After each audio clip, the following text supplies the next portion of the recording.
Здраво и добро дојдовте уште едно видео, каде што ова видео ќе збориме за некои физичко-хемиски особини на водата. И за водата ќе збориме всушност во многу различни предмети, значи нема да биде само воопшта хемија, бидејќи сепак е многу важна. Сега молекулата на вода, знаете дека имаме кислороден атом кој е пригачен со два водородни атоми. И ова е молекулата на H2O. Сега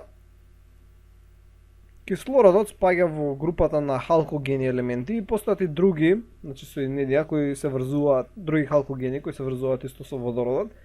Такви се, например, имаме H2S, така, значи H2S, имаме H2SE, имаме H2TE.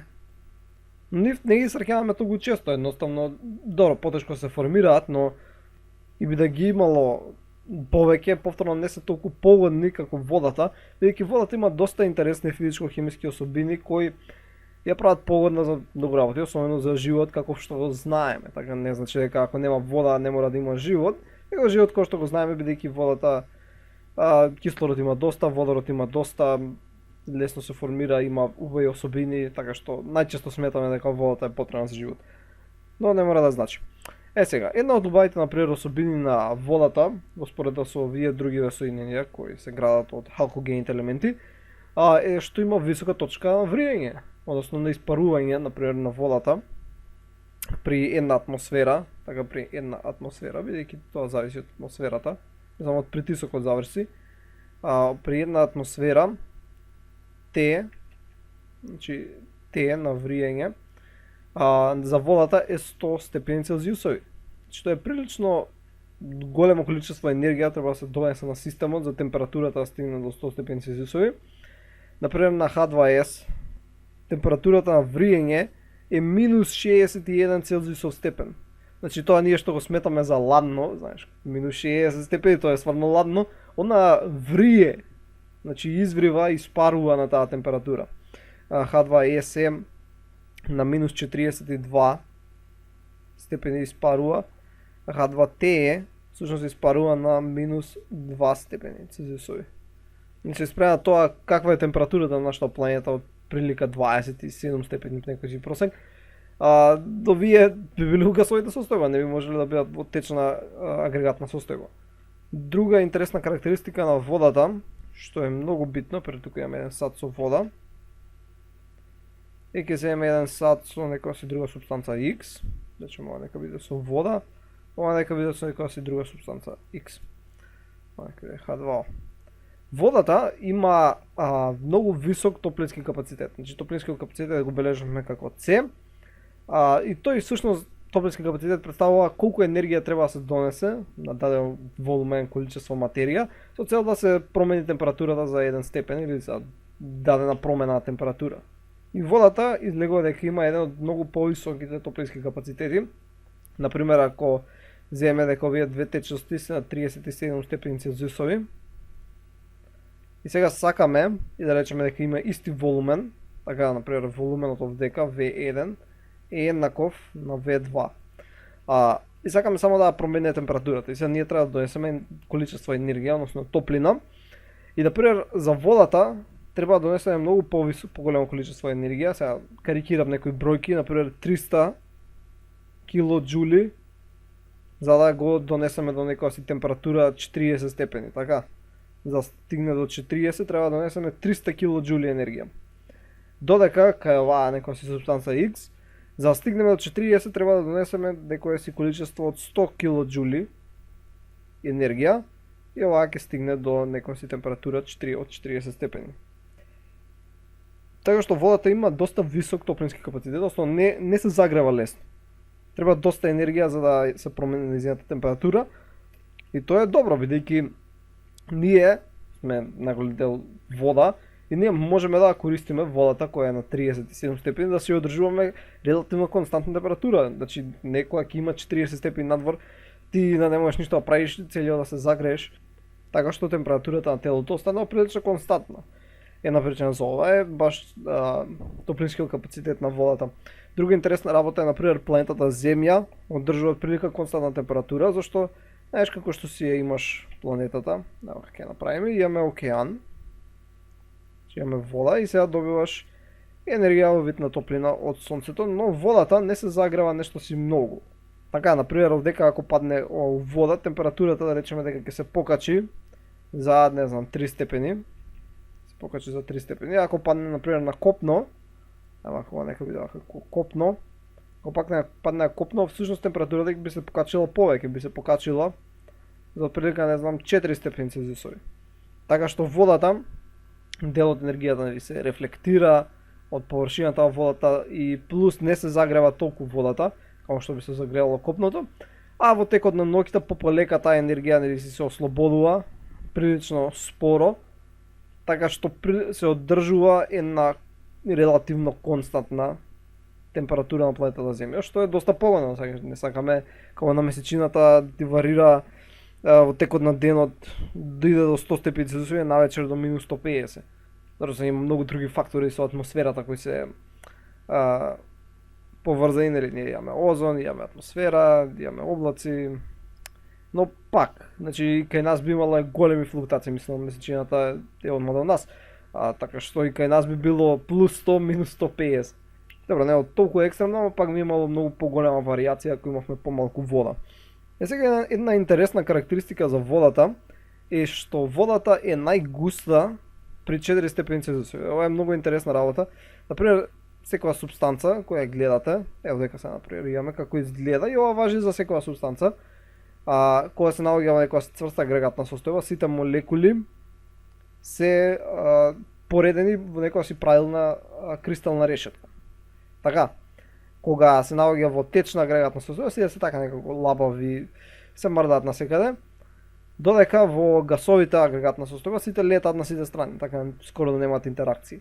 Па кај водата, ако видиме густината, значи густина е колку, сега зависи каква, ама да речеме колку материја има на даден си волумен. Ќе видиме дека ако земеме исти волумен, ајде ќе направам со коцка нека биде. Ако земеме исти волумен, грешка. Добро, нека биде вака прилично иста коцка, ќе направиме. Тогаш би виделе дека имаме многу повеќе молекули кај доека течна, него кога е како мраз. И ова е интересна работа бидејќи сите други супстанци, не сите, ама најголем дел, се обратно. Дали они кога се во цврста агрегатна состојба се погусти него кога се во течна агрегатна состојба. Но кај водата тоа е обратно и водата е најгуста, значи најгуста, да ќе бележиме со Г, не, вака, ќе ставам најгуста на 4 степени Целзиусови. Значи 4 степени Целзиусови таа е најгуста вода, односно водата тогаш е најгуста. И ова е самиот факт дека мразот е помалку густ од течната вода, е многу значаен за природата, например кога имаш вака езеро или што и да е. И сега, например, преку зима некој си место замрзнува, така, и ќе се појави горе, ќе стане мраз, но мразот е добар изолатор, така што внатре си останува уште течно е и рибите си живеат, така, рибите си имаш тука риби и си живеат, нели, се убаво. Но ако мразот би бил погуст од водата, тој немаше да плови горе на површината, него водата ќе почнеше од доле да замрзнува.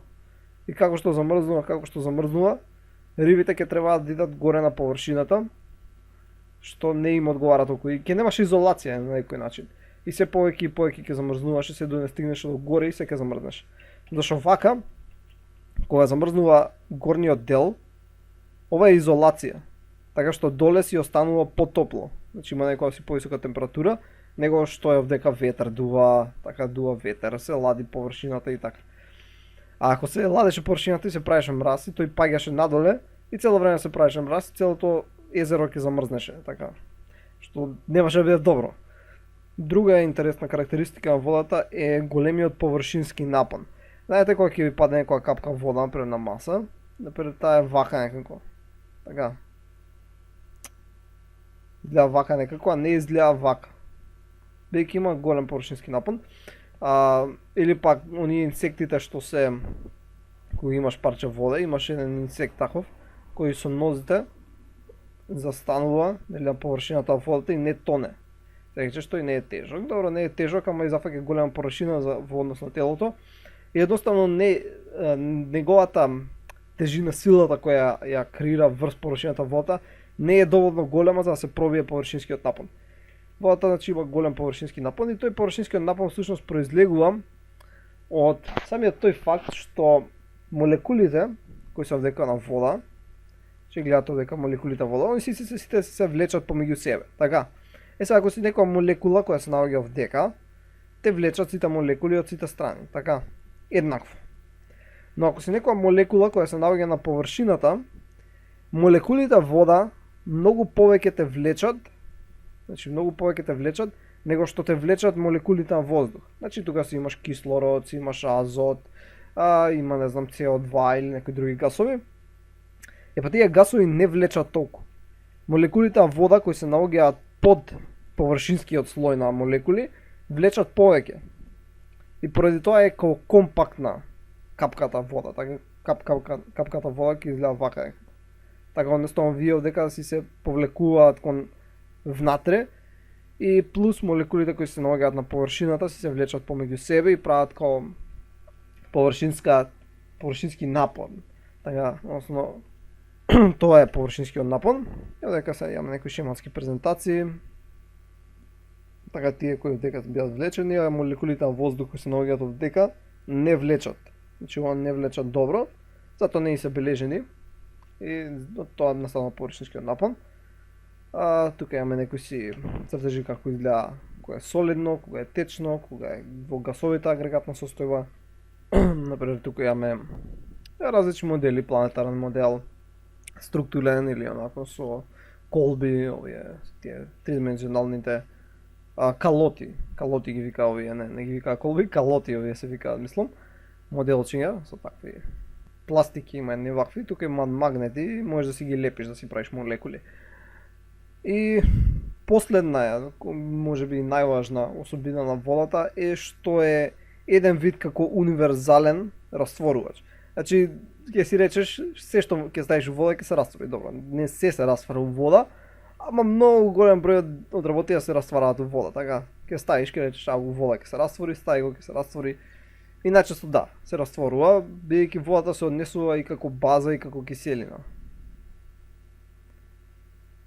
Уште не сме учеле за бази и киселини, односно не сме направили видео, но водата има едно амфотерено својство, значи се однесува и како база и како киселина, она е поларна молекула, значи овдека како видиме имаме парцијално позитивен полнеж и парцијално негативен кој настанува нели овдека зашто имаме електрони, тие се негативни, а овдека електроните се кон кислородниот атом и овдека не останува ништо, така што останува само позитивниот дел од протонот, така што овој дел е парцијално позитивен. И молекулата вода има некоја си поларност која иде во некоја си ваква насока. Тоа доаѓа од која ќе ги сумираш овие двата краци, значи овој иде вака и сумарниот е всушност во оваа насока. Односно таа е поларна, односно е дипол и раствара поларни молекули, голем број органски и неоргански молекули. Значи има една многу голема растворливост, мислам универзален растворувач. И така, тоа се некои општи физичко-хемиски карактеристики за водата. Нормално постои уште многу повеќе се кажува, значи може тоа да бидат неколку сати може да се збори за вода. Но тоа е некој си општ преглед за општа хемија. Се надам дека научивте нешто ново и ќе се видиме во наредното видео. Довидување.